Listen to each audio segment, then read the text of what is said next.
Bonjour et merci de nous retrouver ce dimanche pour une nouvelle émission de Sagesse bouddhiste. S'engager sur la voie de l'éveil, c'est d'une part acquérir la sagesse, mais c'est aussi développer la compassion. On oublie parfois que ces deux vérités vont ensemble. Et pourtant, éviter la souffrance aux autres êtres, agir dans leur intérêt et les aider à s'éveiller, c'est contribuer à notre propre éveil. Dans la tradition Zen Soto, cela s'appelle Bodhaishin, c'est-à-dire l'aspiration à l'éveil, non pas pour soi-même, mais d'abord pour les autres. C'est de cet esprit d'éveil dont nous allons parler ce matin avec notre invité Roland Yunoresh. Nous définirons ce qu'est Bodhaishin, l'esprit d'éveil, quels sont ses effets sur celui qui le pratique et sur les autres, et par quelle pratique nous pouvons le développer. Roland Resch, bonjour. Bonjour. Alors vous êtes moine dans la tradition Zen Soto depuis 45 ans. Oui. Vous dirigez le dojo Zen de Nice, dans lequel vous enseignez, Oui. mais vous enseignez également dans de nombreux autres endroits, en France et en Europe. En France, par exemple, au centre de la Gendronnière, près de Blois. C'est cela. Et puis vous êtes l'auteur de nombreux ouvrages, dont un consacré à l'esprit d'éveil. C'est cela aussi. Oui. Alors, nous allons tout d'abord tenter de définir ce que c'est Oui. Bodhaishin, l'esprit d'éveil. Qu'est-ce que ça veut dire, Bodhaishin ? Bodhaishin veut dire l'esprit de Bouddha, c'est-à-dire l'esprit qui aspire à la réalisation de l'éveil pour aider tous les êtres à se libérer de leurs souffrances.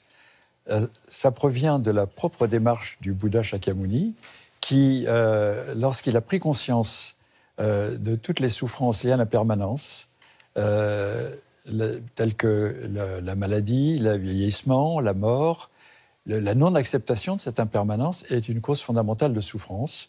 Et il a fait le vœu à ce moment-là de trouver un remède à cette souffrance en s'engageant dans la voie spirituelle. Donc ça a été sa motivation de départ. Et donc quand on parle de Bodhaishin, cela veut dire être un peu sur les traces du Bouddha, avoir la même démarche que lui de prise de conscience de la souffrance qui résulte de la non-acceptation de l'impermanence, et en même temps avoir cette intuition qu'il y a un chemin possible, parce que la souffrance a des causes, et cette souffrance a des causes, et il y a donc un chemin possible pour s'en libérer, et on peut le pratiquer, on peut le transmettre. Est-ce que vous pouvez nous expliquer l'étymologie de Bodhaishin, peut-être ? Alors, en sanskrit, c'est bodhicitta, oui. Et bodhi, ça veut dire l'éveil, et chitta, c'est l'esprit, donc l'esprit qui aspire à l'éveil. Donc ça n'est pas particulier au zen ? C'est pas particulier au zen, je crois que c'est le point de départ de tout bouddhiste. Toute personne qui s'engage dans la voie du Bouddha doit normalement être inspirée par ce désir d'un éveil généreux pour venir en aide à tous les êtres. Oui. Ce qui est fondamental à comprendre, c'est que c'est un esprit tourné vers les autres. C'est tourné vers les autres tout simplement parce que notre véritable nature de Bouddha est le fait que nous ne sommes pas séparés des autres en réalité. Nous vivons par un totale interdépendance avec tous les êtres, humains et même non humains. Et donc, on ne peut pas s'éveiller et se libérer tout seul, parce que nous sommes vraiment reliés aux autres. Et un éveil solitaire n'est pas un véritable éveil. Il n'y a pas de véritable bonheur si on ne participe pas au bonheur des autres. Est-ce que ça veut dire que l'esprit d'éveil, c'est celui qui anime le bodhisattva ? Oui, absolument. C'est l'esprit d'éveil, celui qui anime le bodhisattva. Et alors, justement, le bodhisattva est le grand héros du grand véhicule. Et justement par sa générosité, par le fait qu'il consacre sa vie et ses multiples vies, puisqu'il fait le vœu de constamment œuvrer à la libération des êtres, le bodhisattva donc est vraiment le symbole de ce grand véhicule qui est animé par la compassion. Et c'est pour ça que la sagesse et la compassion ne sont pas séparées, parce que la sagesse, c'est-à-dire se comprendre soi-même, c'est comprendre cette non-séparation d'avec les autres, la vivre intimement et l'actualiser par l'esprit de compassion. Alors, on va s'intéresser, si vous voulez bien, aux effets que produise l'esprit d'éveil sur celui qui en est animé. Qu'est-ce que ça provoque ? Oui, alors d'abord, l'esprit d'éveil, ça nous libère nous-mêmes de nos propres attachements, puisque ça nous incite à la compassion, à l'attention aux autres. Ça nous incite donc aussi à être constamment conscient de l'impermanence. Donc, ça nous empêche de rester attachés à nous-mêmes, à nos propres objets d'attachement. Donc, le fait d'être conscient de cette impermanence est déjà source de libération. Autrement dit, l'impermanence est cause de souffrance quand on la refuse et source de libération lorsque l'on accepte. C'est pour ça que j'insiste beaucoup sur le fait que Bodhaishin est enraciné dans cette prise de conscience de l'impermanence et surtout dans la possibilité de l'accepter. L'accepter comme finalement non pas une chose douloureuse, lorsque l'on accepte, c'est extrêmement libérateur. Une vie qui accepte l'impermanence est une vie qui retrouve sa créativité, sa capacité à évoluer, sa capacité à se transformer, sa capacité à vivre en harmonie avec la réalité du monde. Roland Reich, pour parvenir à cet esprit d'éveil, que faut-il développer avant tout ? Donc il faut être toujours conscient de l'impermanence. Tout n'existe que par des relations d'interdépendance et cela fait que rien ne reste fixe. Le jeu de l'interdépendance fait que tout change constamment. Et donc, tout ce qui naît est appelé à mourir, tout ce qui apparaît est appelé à disparaître. Et tant qu'on est attaché aux choses, aux êtres, aux objets, à son propre ego, qui est mortel, qui va devoir mourir, on est forcément dans l'inquiétude. Et même dans les grands moments de bonheur, il y a toujours cette peur de perdre ce qui conditionne notre bonheur. Donc, tant qu'on n'a pas réussi à intégrer l'impermanence, et en faire non pas une cause de peur, mais au contraire une source de libération des attachements, eh bien, on ne peut pas être véritablement heureux. À l'inverse, si on le réalise, c'est une source de bonheur infini. C'est-à-dire que ça nous pousse constamment oui, à rester en contact avec cette réalité de l'impermanence, et surtout, c'est une incitation à pratiquer, c'est-à-dire à considérer que la pratique est la chose vraiment la plus importante, et on va s'engager dans une pratique de bodhisattva, qui va consister notamment à pratiquer le don, oui. Être bienveillant à l'égard des autres, à pratiquer les paroles d'amour.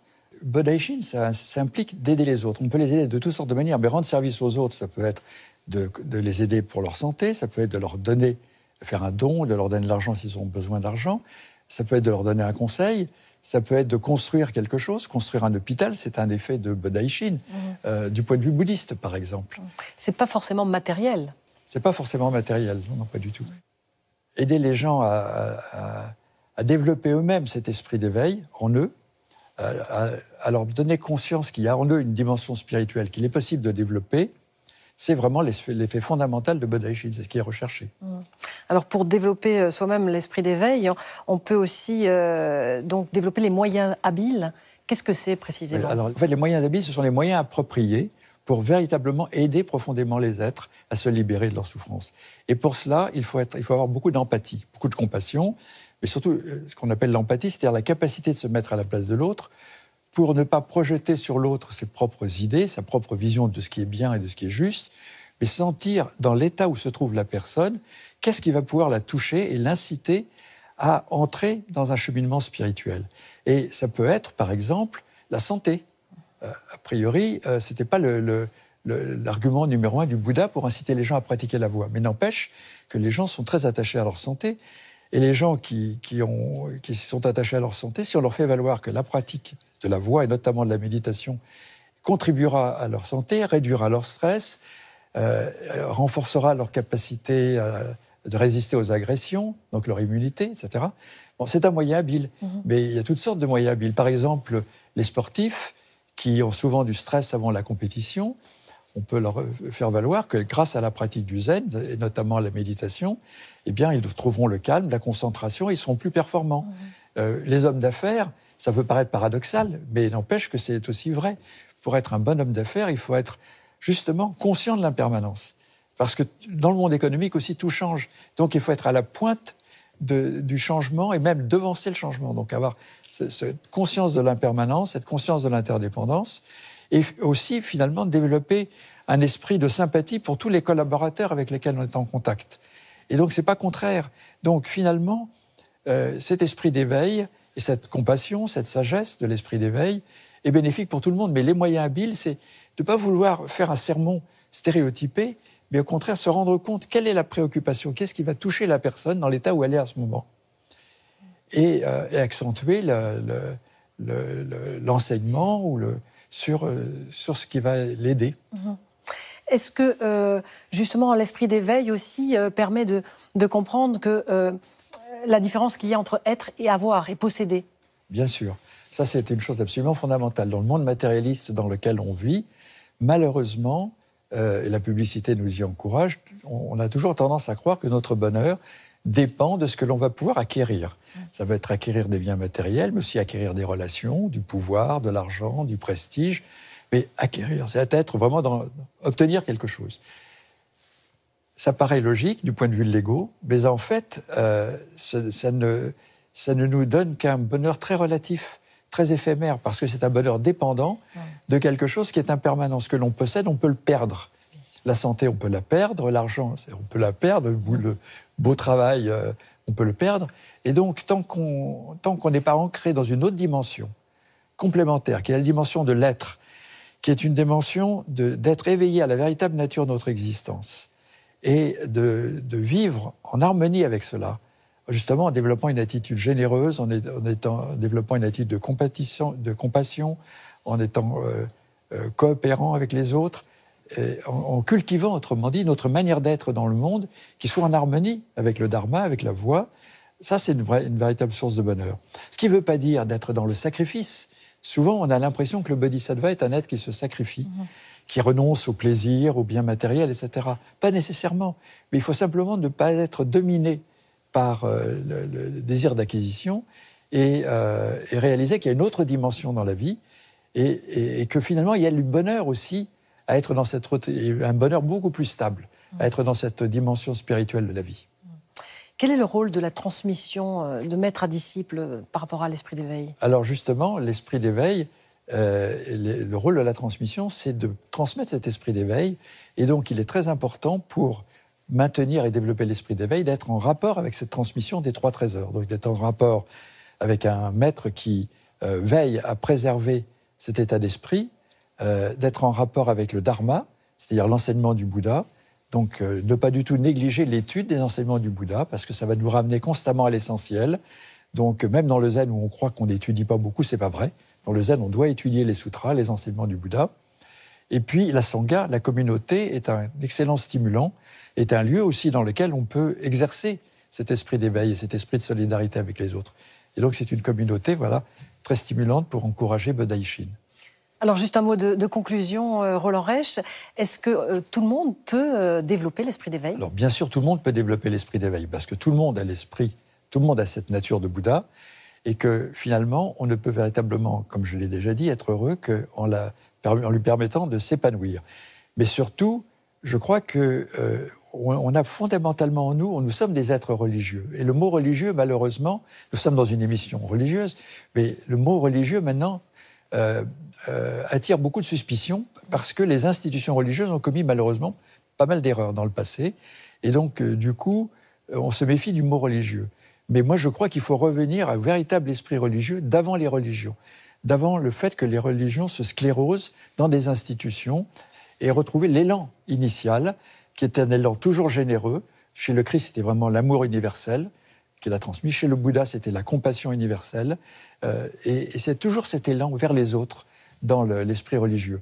Et je crois qu'on vit dans un monde où beaucoup de gens souffrent de l'égoïsme, de la violence, de l'individualisme, et qu'on a vraiment besoin de retrouver cet esprit religieux d'avant les religions. Autrement dit, de retrouver la dimension spirituelle de notre vie, qui est la condition du véritable bonheur.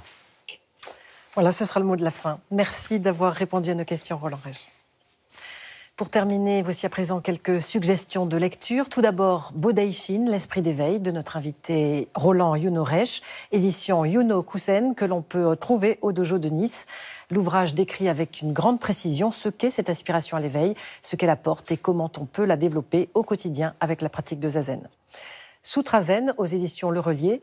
On trouve dans ce livre les principaux sutras zen chantés dans tous les temples et dojos zen.